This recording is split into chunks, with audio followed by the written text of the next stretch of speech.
Hello ladies and gentlemen, BTM here bringing you a 1v1 on Patagonia, and not the very nice brand that rich white kids seem to like. I am playing against a second lieutenant who is actually higher ranked than me, and seeing as I am just returning back to the game after an extended absence, this is really going to be a little bit of a rough matchup, especially considering that he is playing as the Iroquois, which, as you guys all know, is considered an overpowered civilization due to its really fast and really nasty rush.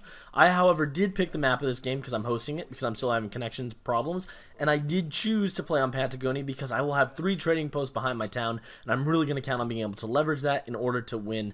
But where are my manners? Welcome back, ladies and gentlemen. Let's get this match right underway. My early micro was a little bit poor to start. I played that this morning, and I actually had a party with some friends last night.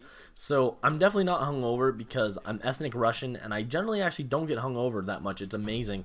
But I definitely wasn't 100%. I was definitely a little bit tired, maybe a slight amount of alcohol in my system still, so at times my play was a little bit sloppy. My apologies. Of course, we are gonna bring a great video to you nonetheless. It's actually a really interesting match, but he's in blue at the top of the map. I'm the color green at the bottom, trying to get my second herd. I got on that a little bit earlier than I probably normally would have. Obviously, you don't want to have your villagers walking around. You want your villagers to, well, actually be gathering resources. That way you can age faster.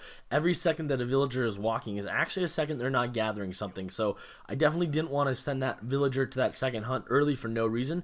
But considering that I was playing an Iroquois, and an Iroquois can rush inside of 4 minutes, I knew that I needed to have a second hunt at my base as soon as possible. Now, I did find that 80 or 70 food treasure. I really wanted it, but I wasn't going to be able to get it immediately. I didn't have a crack shot available, and I do, of course, see Blue Explorer walking nearby, but hopefully he was observing my villagers and doesn't realize that treasure exists. But I'm actually fairly happy because I do now have that second herd in my town. I am going to take a crack shot at one of the treasure guardians, and you know what? I probably could have beaten those 2 cougars straight up, middle-aged woman guarding that treasure. I probably could have beaten them straight up and just killed them, but I chose to run away and wait till I had a crack shot again. Probably a little bit of a bonehead play on my part. I could have probably gone and sat on top of it a little bit more than I did. I am, of course, built my first house, everybody else on food. I am going to age with only 14 villagers. Again, very, very important too. And I did decide to take a crack shot with all my villagers. Not a crack shot, just a shot in general. With all my villagers at that wolf, thinking, you know what, maybe I can go get a kill on it. Realize that my explorer's idle. I'm going to go send him to look around as well. Now, Blue and I actually will have something in common here, in that we both do not have a separate outpost building. So whereas my outpost and barracks are both in the blockhouse, his outpost and barracks are both in the war hut. And that's actually going to make control over the middle of the map a little bit of a strategic thing, because we'll be able to put up a sentry and a place to train our units from anywhere as a forward position. So it's going to make accessing those middle herds a little bit more difficult than probably either of us would like, and it's going to make the initial building placement very, very crucial. Now, knowing this, I am actually, when I do decide to age, I am actually going to put my first blockhouse a little bit closer to my base than one might expect. And I was having so much trouble here. I'm like, I want to age, but then I had villagers keep getting idle. I was freaking out, but it's okay. But as I'm about to click up the age, I'm going to shift some people to wood, as you can see. But I'm going to end up building my first blockhouse close to my town, knowing that I want that middle herd, but also knowing that the Iroquois can age up faster, and I really don't want to mess it. Now, I do something I've never done before in Age of Empires 3 here. I put 5 on gold immediately moving into the next age. And the reason why, and don't say I'm crazy, but I did that because I needed Minutemen. I thought, you know what? I'm going to make sure I have 150 coin in the bank. That way, if he gets some really early pressure on me, some, game-altering, I need it pressure, I'll be able to pop them out. And if he doesn't, it'll be good for a batch of musketeers. So definitely a little bit of a risky play here, trying to get to the 150 coin I need. Realize pretty soon that I probably don't need 5 on gold. I'm going to put 2 onto wood. That way I can kind of get up my blockhouse a little bit faster. And I just wanted to double check there that it was 150 gold indeed for Minutemen. Now I'm only about 10 gold away, and I put that blockhouse right there for a few reasons. One, I wanted to kind of have a space between it and my town center so I could shoot at things in between. But 2, I wanted to be able to get that herd to my west and shoot it back towards me. That forward blockhouse was going to be important. I am going to crack shot one of his treasure guardians he has, and look what I find in the distance, a 90 coin treasure that I didn't know was already there. So I was actually really disappointed when I found that. I was like, oh my goodness, I wouldn't have had to waste villager time. I could have just shot and gotten the treasure. But from my perspective at the time, it was the right move to do. I believe, accidentally gather 12 extra coin, more than I needed. So a little bit sloppy on my part, I'll be honest. But Not a big deal. Now, Blue's going to spend some time trying to siege down my building, and I don't know if he sent the Iroquois card, the Destroyer, which gives your town or your war chief 14,000 or 1,400 times better siege attack. I wasn't sure if he had or not, but I was a little bit worried. I do hit up to the colonial age by 5 minutes, and I was a little bit surprised not to have any pressure. I, of course, aged up with the quartermaster politician for the 400 wood, and I'm sending 13 strelets right away, but my goal... trading posts are where it's at. I have a lot of wood and food shipments in my deck, obviously, and I want to start just being able to get my shipments on the floor. I want to get my 5 Cossacks out, and I want to get stagecoaches on that trading post as soon as possible so I can maintain a steady production of units without any problems. Now, I often find as Russia, and if you're a higher ranked player, and by higher ranked I mean captain or above, I'd like your opinion, or let's say first lieutenant or above, I often feel like with Russia, I run out of food initially. Like, I want to build a batch of strelets, and I want to build, I want to build 3 more villages, but I often find that I can't. So I have to choose one or the other, and I chose here to take 3 more villagers instead of another batch of strelets immediately. But I don't know whether that was smart or not. But in hindsight, I was thinking, you know what, I definitely have enough gold in order to make some Minutemen. I don't need to worry about it, but it may not have been smart. I'm not sure. Now, I am going to, at this point, go send my explorer to go grab that next trading post, but that was stupid because I had unwittingly not finished the trading post I was currently working on. So, and I noticed it. I'm like, wait, what? Why isn't it done? So I am, unfortunately, have to waste some villager time to go do it. And part of the reason why I didn't send my explorer back there was because I really need my explorer to go finish getting that treasure, so I would have enough for some musketeers just in case. Now, the reason why I trained that batch of musketeers is because the Iroquois do have the 5 Kanye shipment, and speak of the devil, there they are at the top of my screen, killing a settler. I'm going to lose 1 settler like an idiot. I didn't bring that herd in as close as I would like, but everything else is fairly contained, fairly safe. He kind of does this really weird in and out and leaves, but I'm probably still going to go heavy on the strelets. I haven't really known many Iroquois players to put a lot of Kanye horsemen out beyond the initial one, so I still wasn't too stressed. And I don't have stagecoach yet, but I believe I'm going to buy it as soon as I have 200 wood, and that was kind of my plan, was I can make a ton of disposable units and I can get home city shipments really quickly, but what I need is to get some wood. I am going to send 700 food though as my next shipment, and part of that was just because I felt like I was running out of food. I felt like I didn't have enough to make strelets, musketeers, and some villagers. Of course, villagers are probably a little bit more important than military in this situation, maybe. And part of the reason why I say that is because he hasn't put any pressure on me yet. It's what, 7 minutes in the game, and I haven't seen him. I've just been sitting in my base, kind of hunkering down, preparing. I don't really have as many units as I should. I probably should have upwards of 50. I have about 35, and then 5 Cossacks going out to kind of poke fun and see what's going up ahead. But I'm just kind of like, you know what? I'm content to sit back and wait, because I'm upgrading my trading posts and I have them. I'm shipping 700 food, and soon I'll be able to ship 600 wood, 700 coin, and then I'll be in a really, really strong position. But I am, of course, going to make some more strelets right now, and I am about to have stagecoaches pop, which is really good.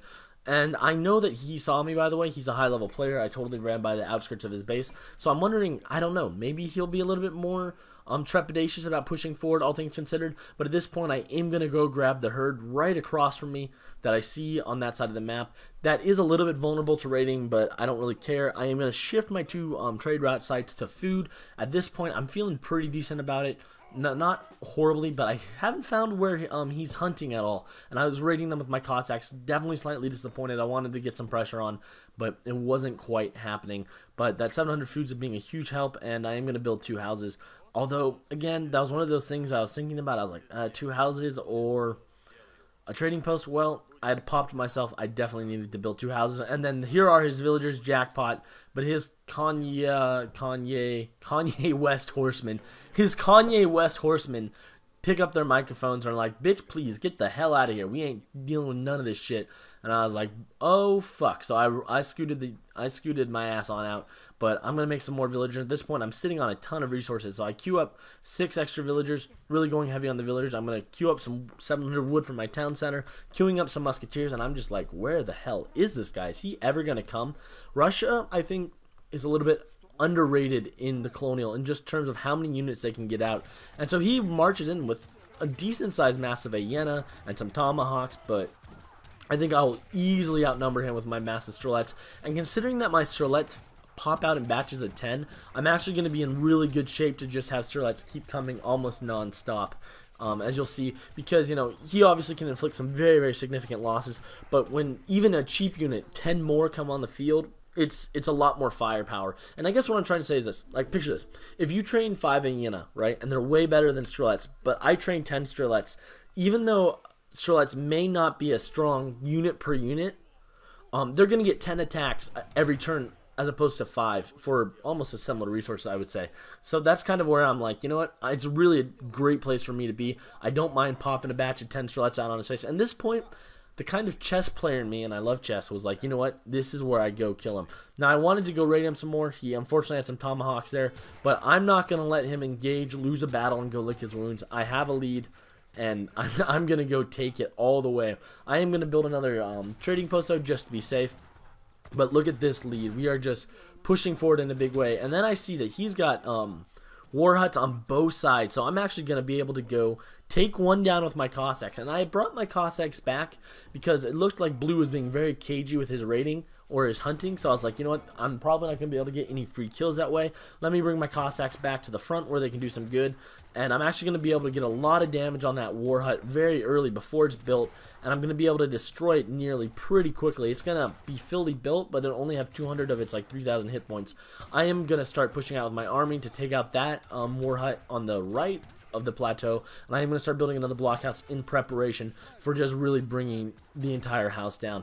Now, at this point, I always talk about how bad it is to fight when you're taking friendly fire, or not friendly fire, I should say. Like, you don't want to attack defensive buildings, but I had such a massive advantage at this point, and I wanted that blockhouse, that war hut to go down, so I didn't feel bad.